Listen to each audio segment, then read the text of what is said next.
In response to the Pahalgam terror attack, the Cabinet Committee on Security, the country's highest decision-making body on national security, decided on a slew of retaliatory measures against Pakistan. For the first time, India put in abeyance the Indus Water Treaty of 1960 with immediate effect. The key water-sharing agreement, brokered by the World Bank after 9 years of talks, was signed by India's first Prime Minister Jawaharlal Nehru and Pakistan President Ayub Khan.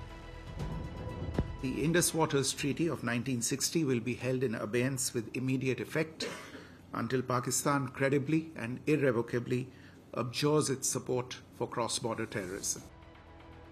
The Indus system of rivers comprises the main river Indus and its 5 left bank tributaries Ravi, Beas, Satluj, Jhelum and Chenab. As per the treaty, the waters of the eastern rivers Satluj, Beas and Ravi are allocated to India for unrestricted use. The 3 rivers have an average annual flow of around 33 million acre-feet.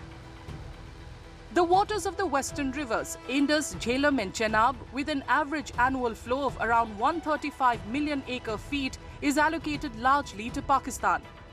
However, both countries are allowed limited use of the rivers assigned to the other for specific purposes like irrigation and power generation. देखिए, ये समझौता 1960 में भारत और पाकिस्तान के बीच में हुआ था।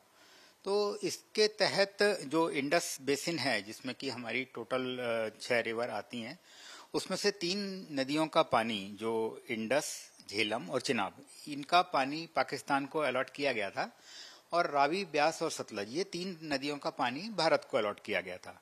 समस्या ये है कि भारत को जो पानी अलॉट किया गया था वो एब्सोल्यूट था, मतलब उसमें ये था पूरे अधिकार भारत के उन पानी पे थे। लेकिन जो पाकिस्तान को पानी अलॉट किया गया था उसमें भारत के कुछ सीमित अधिकार थे।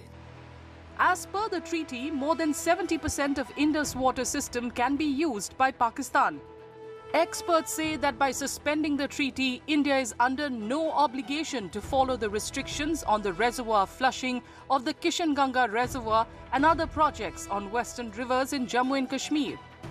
Flushing helps de-silt reservoirs, but then filling them again takes days. Under the treaty, reservoir filling after the flushing has to be done in August, which is peak monsoon period. But with the pact in abeyance, it could be done any time. जो हमारे बांध बने हुए हैं, उसमें क्या होता है कि नीचे जो गाद, जिसको हम हिंदी में बोलते हैं, सिल्ट बोलते हैं, वो सिल्ट जम जाती है। तो उस सिल्ट को सफाई करने के लिए एक टेक्निक होती है जिसको हम ड्रॉ डाउन फ्लशिंग बोलते हैं।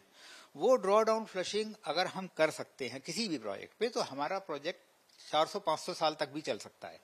लेकिन उसके लिए इंडिया को मनाही थी, पहले ट्रीटी में भी थी, फिर कोर्ट में भी उसमें उन्होंने कहा कि ये आप नहीं कर सकते। उसकी वजह से हमारे प्रोजेक्ट्स की लाइफ भी सफर कर रही थी। हमारे अपने अधिकार हैं, हम अपना डैम को अपने तरह से चला सकते हैं, अपने तरह से हम उसको बना सकते हैं, ऑपरेट कर सकते हैं। हमें अपना इरिगेशन कितना करना है अपने जम्मू कश्मीर में, वो हम अपने हिसाब से कर सकते हैं। और इसके अलावा हमें कोई डेटा की जरूरत नहीं है, किसी कुछ करने की जरूरत नहीं है। और जो बार बार पाकिस्तान के लोग हमारे यहाँ आते थे, सब प्रोजेक्ट का निरीक्षण करते थे, तो वो एक जो इंस्पेक्टर राज की तरह जो होने लगा था, वो चीज बंद हो गई।